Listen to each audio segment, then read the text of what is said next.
selama karir keuangan Pak Wisnu nih, jika merefleksikan diri nih, ada satu gak keputusan yang kamu tulis itu kamu sesali gitu? Saya nggak nanya kasusnya, ada atau tidak. Halo teman surveyor, kembali lagi di Cerita Geometri, cerita inspirasi untuk surveyor seluruh Indonesia. Jadi uang itu kalau menurut saya hanya menjadi fasilitas saja untuk kita, khususnya apalagi misalnya di perusahaan, untuk digunakan untuk ya hanya sekedar operasional gitu. Karena jujur aja tidak semuanya bisa dibeli dengan uang. Contohnya, branding atau value perusahaan itu nggak bisa hanya dibeli dengan uang. Kita mungkin bisa untuk membayar influencer, bikin gembor-gembor ads segala macam untuk membuat branding strategi kita bagus. Tiba-tiba satu kejadian kita ada salah satu karyawan kita yang melakukan kesalahan terhadap customer misalkan. Apalagi misalkan nauzubillah gitu ya, melakukan sesuatu yang jelek terhadap customer. Hancur langsung branding. Mudah ya? Mudah banget. Dan itu tidak bisa dibangun dengan uang lagi ketika kita membayar influencer atau segala macam. Nggak bisa. Saya lihat itu di sekarang yang lagi rame itu ada salah satu bengkel Pak. Bengkel kaki-kaki. Itu saya inilah. Dia pakai artis segala macam. Terus banyak yang datang ke sana. Pas gitu nggak memuaskan, nggak sesuai. Itu nggak bisa dibeli dengan hancur juga. Hancur. Apa yang sudah dibangun itu nggak bisa dibayar dengan uang. Oke. Sehingga untuk saya uang hanya fasilitas dan alat saja sih untuk saat ini, tidak menjadi segalanya. Itu dari segi general. Tapi dari segi Pak Wisnu sebagai manajer keuangan, apakah uang itu sebagai amanah atau bagaimana? Oke. Wah, ini lebih. Jangan dulu melarikan diri Pak Wisnu. Wah, ada anak saya. Ya udah nge-stop ya. Nih. Nah, ini anak saya ngajak pulang, guys. Nih ada channelnya sendiri kamu. Nanti ada Geometri Kids. Ayah kerja dulu ya. Oke, guys. Ternyata ada anak saya mengganggu. Merusak suasana hati Pak Wisnu. Tapi ini ngasih waktu buat Pak Wisnu buat mikir, guys. Karena pertanyaan saya sulit nih. Saya ulang lagi nih. Tadi uang itu sebagai alat. Ketika Pak Wisnu sekarang sebagai manajer keuangan, apakah uang itu menjadi amanah atau bagaimana? Oke. Untuk saat ini, ketika saya dipercaya untuk menjadi manajer keuangan, finance manager di Geometri Indonesia ini, ketika uang yang ada di depan mata saya saat ini, dan bahkan itu saya kelola langsung ya Pak, itu benar-benar menjadi sebuah tidak hanya amanah ya, kalau menurut saya itu benar-benar menjadi sebuah integritas juga untuk saya. Karena jujur saja ketika awal sebelum ini itu kan saya tuh agak terlalu banyak ya Pak ya, banyak yang dipegang ya, baik itu dari mungkin untuk HR lebih ke administratif, kemudian saya juga ikut jualan dan masif malahan ya, ikut masif jualan. Saya akhirnya kan ditanya mau pilih yang mana, ada seperti itu.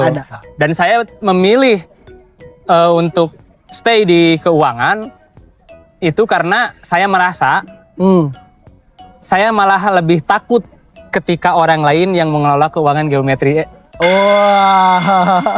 Bukan apa-apa, karena ini bukan uang yang sedikit ya. Ini benar-benar sedikit lah Pak, daripada sebelumnya di perbankan kan ya. Saya ngerasa kalau misalkan keuangan di Geometri ini benar-benar adalah jantung perusahaan Pak. Karena operasional kan yang tadi meskipun dia alat, tapi memang alatnya alat yang vital sih memang. Karena jika bagian keuangan ini bermasalah, tidak dapat dipungkiri banyak sekali gitu perusahaan yang malah jadi hancur gara-gara keuangan loh, bukan gara-gara penjualannya rendah. Gitu, jadi makanya amanah ini bukan hanya tentang amanah saja gitu, integritas untuk diri saya juga. Ya, berarti itu bisa jadi titik kritis integritas ya, karena uang ini malah bisa jadi ujian. Pak Wisnu merasa teruji dengan uang seberapa kira-kira? Kalau ada uang di hadapan Pak Wisnu nih, berasa tergoda itu ketika uangnya ada berapa. Jadi rasanya begitu bisa merusak integritas Anda. Nggak ada sih. Wah, triliunan gitu. No limit juga. Wah. Enggak. Karena untuk saya sih karena ya itu Pak, karena saya sudah ya yang tadi dari kata saya ya, ketika saya perubahan ya? terbangkitkan pemikiran dan terbukakan gitu ya tentang agama ini, tentang kehidupan berislam ini. Wah, kehidupan berislam. Sorry. Tentang Islam dan tentang diri saya yang harus mempertanggungjawabkan kehidupan saat ini untuk kehidupan nanti, sehingga tidak akan ada batasan gitu, berapapun itu saya tidak akan tergoda hanya gara-gara uang untuk menghancurkan integritas saya. Hal ini juga menjadi bisa dibilang tanda gitu, tanda bahwa kecintaan saya terhadap Rasulullah SAW. Ketika Rasul pun digelari Al-Amin, Pak, saya juga berusaha untuk menjadi Al-Amin. Wah, ngeri. Oke, ini saya mungkin nggak cuma di geometri ya. Selama karir keuangan Pak Wisnu, jika merefleksikan diri nih, adakah 1, 2 yang Anda laporkan yang ketika direfleksikan kepada Allah, kamu bikin laporan nih, lalu teringat kepada Tuhan saat ini, ada nggak yang membuat Anda menyesali laporan Anda selama nggak cuma di geometri, kan pasti nginput kan? Nginput nih, ada satu nggak keputusan yang kamu tulis itu kamu sesali gitu? Saya nggak nanya kasusnya, ada atau tidak? Enggak.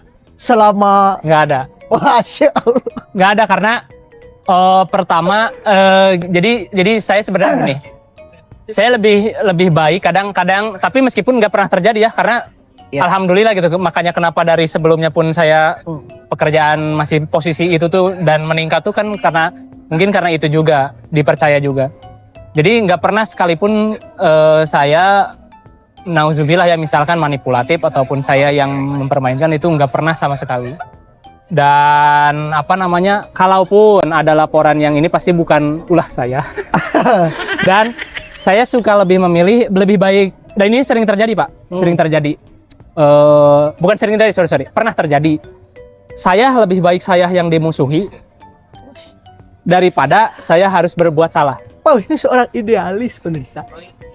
Mungkin bisa disebut idealis, dan itu terjadi Pak. Saya malah dimusuhi. Ya.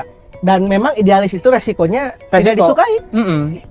Tapi, dan ini jadi inspirasi buat teman-teman.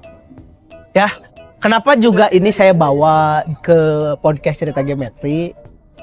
Pertama karena Pak Wisnu adalah insan geometri ya, orang yang bisa juga kita gali secara pengalaman dan bisa berbagi cerita inspirasi. Tapi ceritanya seorang finance dengan seorang surveyor itu hampir mirip secara output, hasil akhirnya berupa data, berupa hasil yang untuk nanti diambil keputusan para pemimpin. Sehingga ya inilah Pak Wisnu, ide dan cerita yang tadi disampaikan, pengalamannya juga itu bisa jadi bagian inspirasi bagi teman-teman. Terus kalau udah dimusuhi gimana? Sebenarnya jadi gini, kalau yang saya rasakan ketika dimusuhi pun, karena kita punya value dan kita punya kemampuan, mereka pasti butuh lagi ke kita. Itu dia. Karena jujur aja untuk yang seperti itu tuh rata-rata. Itu ajaran orang tua, agama, atau dari ilham? Kalau orang tua udah pasti ya. Kalau orang tua udah pasti. Tapi mungkin karena perjalanan saya juga sih ya, lebih ke perjalanan hidup juga. Perjalanan hidup yang melihat lah, maksudnya ada sebenarnya fase di mana dulu lunak sekarang kedewasaan saya. Jadi saya pernah ada turning point saya tuh ada.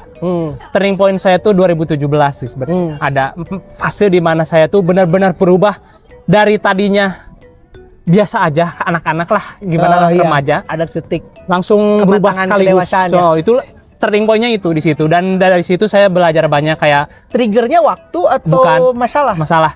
Oke. Triggernya masalahnya diselesaikan dengan dihadapi.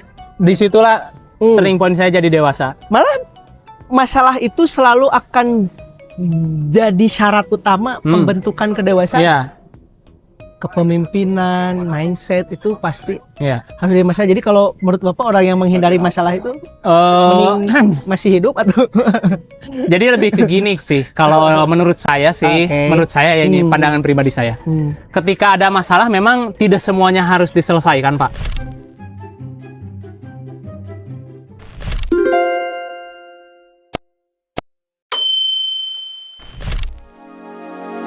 Geometri, teman surveyor.